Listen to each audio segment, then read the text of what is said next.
It's in the office for Coke, and I did open the closet, but I closed it after Oh, bummer. you started, but I'll open it back up. Well, I haven't got my Coke yet. Okay. I'm dying. Would you like me to bring you a Coke? No, I'll do Okay. it. It isn't that. But you see how to use this thing. And you see why it might work for these guys, especially every one of them. The hemp people the same way. You know, the hemp people, my God, any process you could give those people would be good, right? And all we're trying to do is give them processes. Why do we give them processes, do you think? We give them processes because you can always systematically improve from a process. You cannot systematically improve from an opinion. It might work wonderfully, but it might work horribly and you don't learn anything, right? Does that make sense? That's this part. All right? On this one, same thing. Let's say, which one? We'll do Veritran on this one. Who's doing Veritran? You guys are, right? So Veritran, what kind of skills do you need in Veritran? This is for the technological competencies. Notice I don't say core competencies, because these are just bundles. And I don't think there's a single firm that we're looking at that has a core competency for real New Mexico firms. Right? They might have competencies, and they might be differentiable. They might be nice, but they're not unique. Core means unique. All right, so in this particular case, let's look at Veritran. Well, what kind of skills do you think it needs to make the thing? Probably mechanical engineering, right? Probably not biological. Maybe chemical, because they have a belt in it that you're going to have to understand how it wears, how much torque it can take. Probably something with computer science, I don't know. Maybe in materials, something like that. Those three things, let's say. Now, then you go and look at Bob and John Brody. Do they know these things? And I think they probably do in this case. Right? And they probably, on the technology point of thing, can make something. And so specific engineering skills for this stuff would be composites, perhaps. I'd have to look at the machine. Yes, sir. So how would you, I'm not very up to speed on that particular project. Between the P1, P2, like are we breaking that out any further? Or? P1 is Veritran. Okay. P2 is the founders, John Brody and Bob Sachs. The two founders, because it's an entrepreneur, they don't have any previous issue. So therefore you have to look at the founder's background. All right? So John Brody, I don't know very much about. I think he's worked in the industry. I don't think he's ever made, I think he is the guy with the invention on the Veritran, all right? So he's gonna probably know more of the specific engineering skills than Bob Sachs does.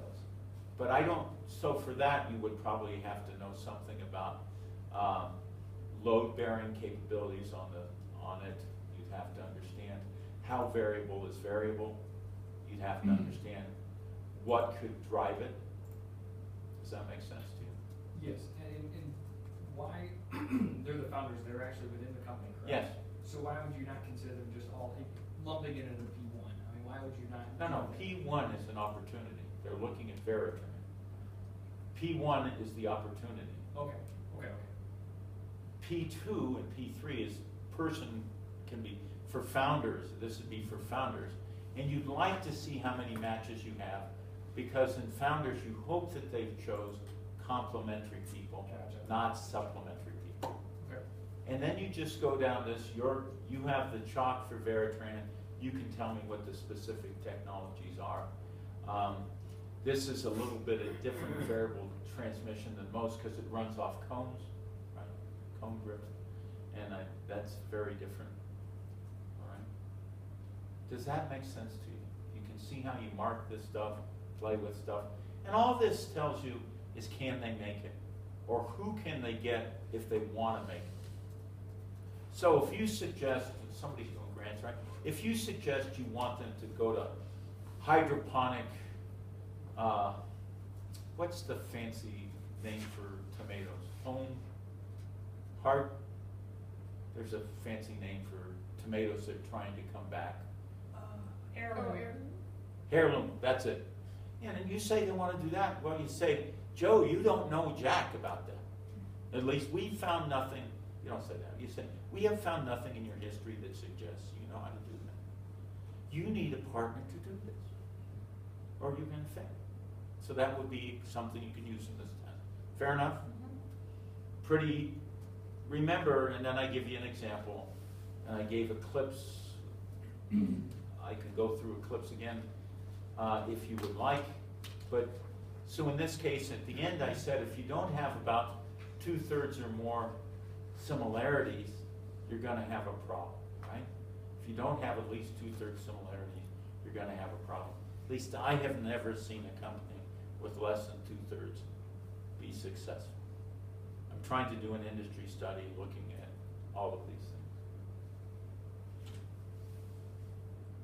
things. And of course, you know, if you look at when you start a firm, you got to be able to make it. Before you even have to manage it, you got to be able to make it. And as you can see, the founding team with Eclipse just had no shot at it.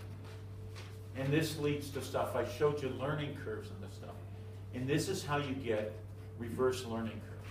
Learning curves over time tell you what? They tell you that as you make another product, you're going to learn from the first product, and you're actually going to be less cost to make. Third product, 100th product, same way.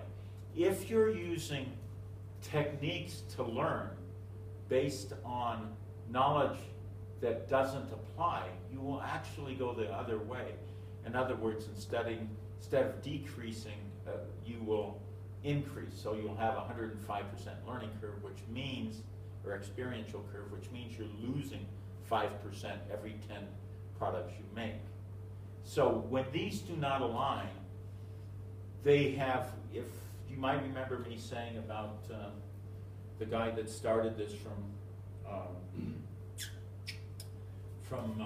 Microsoft, that he said when he was asked a question about McDonnell Douglas engineers, he said, why would I hire an aircraft engineer when I get 10 times the efficiency from a Microsoft-based computer engineer?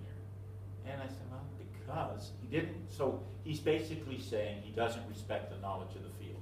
Usually a bad idea. That usually means the processes that he has in new product development and operations will not fit here. And the more you try and put them and make them fit, they won't fit. Operations or project management in materials is very different than fabrication and assembly.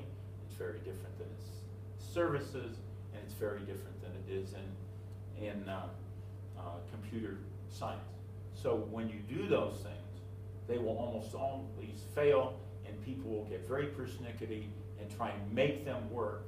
And what will always happen is they'll start to increase, the product will start to increase, the cost, the base of the product will start to increase. Indeed, that's what happened to Eclipse. They went up by about 30% over time.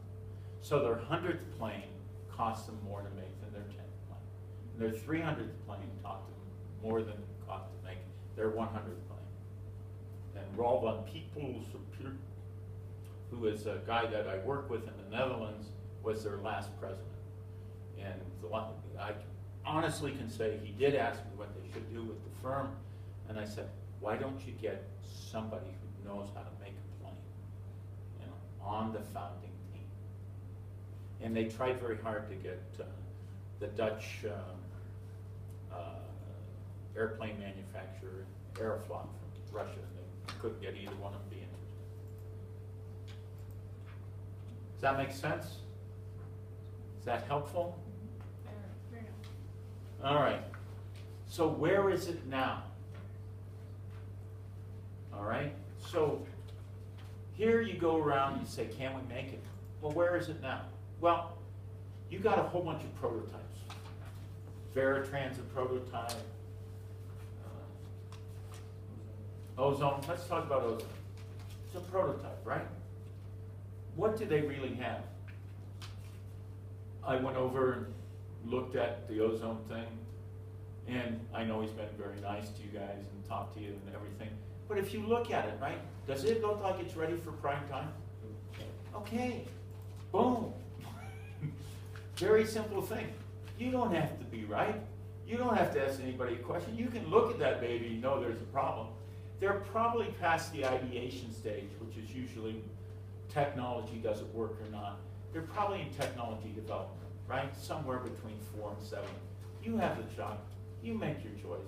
I don't care, right? It doesn't, I'm not here to tell you what's the right answer. I'm here to tell you the same thing I spent with the energy and biomedical companies this last week, telling them, here's a process, right? And I also taught them how to do, anybody here ever done a pitch for money?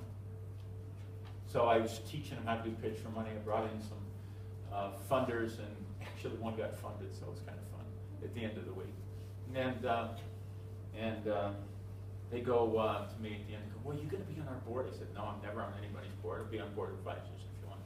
And they go, why? And I said, well, I have this scarlet A. That's not for adults, it's for academic. And once you start getting funded, they don't really like academics on your board. Yeah, it's just true. Does that make sense to you? Do we want to take a break for just a second? Okay.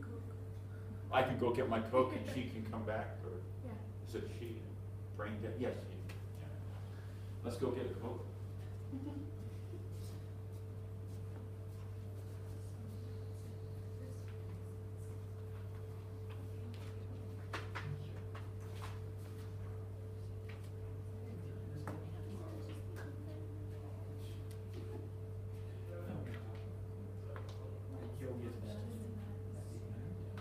He did the review the tools, because that's what a lot of people ask for. And then, Who asked? That's for the tools. anyway, that's why I came up with 61 slides. We're 61. Oh my gosh, we're gonna be spending the night. So that's why I'm going to. I'm asking 26. Okay. Let's get to the buff. How do you guys know 61? It's recorded.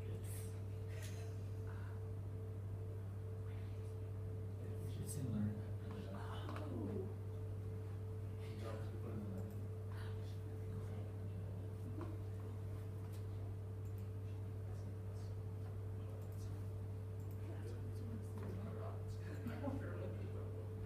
I'm glad though, because now I know. Oh, that's never good. She hasn't come back. So anybody have a question on now TR